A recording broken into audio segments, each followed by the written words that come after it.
नमस्कार, आप देख रहे हैं discovery of Maharashtra news. Salim भाई क्या बोलना चाहेंगे? आज इस मोहसिन भाई को आप फॉर्म भरने के लिए यहाँ पे आए, क्या बोलना चाहेंगे? असल में ये जो मैं आपके न्यूज़ के माध्यम से बताना चाहता हूँ कि सरासर एक नाइंसाफ़ी का फैसला लिया है कांग्रेस पार्टी ने, जो लिया है उससे बहुत आहत है।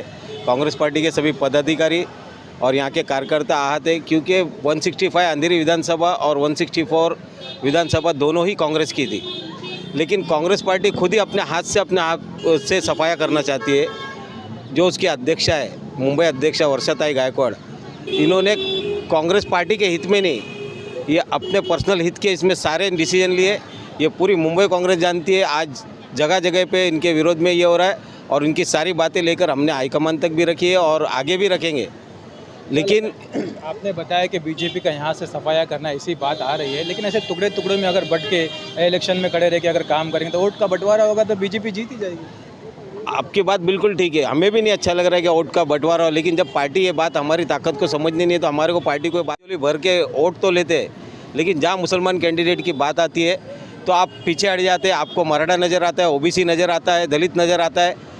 आप ये बताओ कि इन लोगों का कांग्रेस के प्रति कितना योगदान है, कितने वोटर्स हैं इनके ये इसमें, और इन लोगों ने कितने अपने समाज के लोगों को कांग्रेस से जोड़ा है। आज पूरी तरह से मुसलमान 100% कांग्रेस पार्टी के साथ है, तो कांग्रेस पार्टी को भी उनको भी 100% उनका जो हक बनता है वो देना चाहिए। जैसे कि राहुल गांधी ने कहा है कि उनके जात, उनकी बिरादरी के हिसाब से उनका हक मिलना चाहिए, तो हमको हमारा जहाँ हक है, जहाँ हमारे 164 विधानसभा और 165 अंधेरी विधानसभा माइनॉरिटी की है, इसको माइनॉरिटी किया जाए। लेकिन ऊपर बैठे लोग ज़रा भी सुनने तैयार नहीं है। उसकी वजह यह है कि ऊपर बैठने वाले को, जो नीचे वाले, उन लोगों ने अपना अपना सौदेबाजी कर ली है। किसी ने अपने जमाई के लिए टिकट मांगा, किसी ने अपने लिए सीट बदवा के लिया, किसी ने अपने दामाद के लिए लिया। तो इस तरह से यानी अपने बहन के लिए लिया। जैसे वर्षाताई गायकवाड़ है, वहाँ पर मुस्लिम डोमिनेटेड एरिया था, वर्षाताई ने मुस्लिम डोमिनेटेड एरिया में क्यों नहीं दिया मुस्लिम कैंडिडेट? तो यही बात हम रखना चाहते हैं, जहाँ मुस्लिम जीत सकते हैं वहाँ पे आप अपने रिश्तेदारों को जिताएंगे। बाहर से इंपोर्ट किए हुए पैराशूट जो उम्मीदवार है उनको लेकर आओगे तो यहाँ का जो माइनॉरिटी समाज है, अल्पसंख्यक समाज है, वो कोई इतना भोला भाला और ये नहीं कि जो कांग्रेस के पीछे एक बैल की तरह यहाँ पर भी सचिन सावंत को टिकट दिया गया था, लेकिन फाइनली लिस्ट में अशोक भाऊ यादव का नाम आया है। तो आप लोगों को मिल के काम करना चाहिए। क्या लगता है आपको कि वरिष्ठ लोगों से कोई ऐसी बात आएगी तो आप लोग बैठ सकते हैं?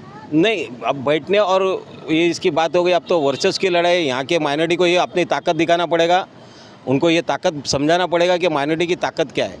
जो मुसलमानों के बल पे आज कांग्रेस पार्टी आज जिस तरह से जीत रही है, लोकसभा में देख लीजिए, खुल के मुसलमान ओलमा है, यहाँ तक कि हर एक बच्चा औरतें घर से निकल के वोट डाला और आज इनको विपक्ष में बिठाया। आज उन्हीं मुसलमानों को यहाँ पे नकारा जा रहा है, उनको मुस्लिम के नाम पे कैंडिडेट को टिकट नहीं दिया जा रहा है। ये शर्म की बात है। एक सेकुलर पार्टी, राष्ट्रीय पार्टी, आज 60 साल 150 साल की पार्टी, ये कि इतनी बड़ी पार्टी होने के बावजूद इसकी एक अध्यक्षा बोलती है कि आप मुस्लिम होने की वजह से टिकट नहीं है।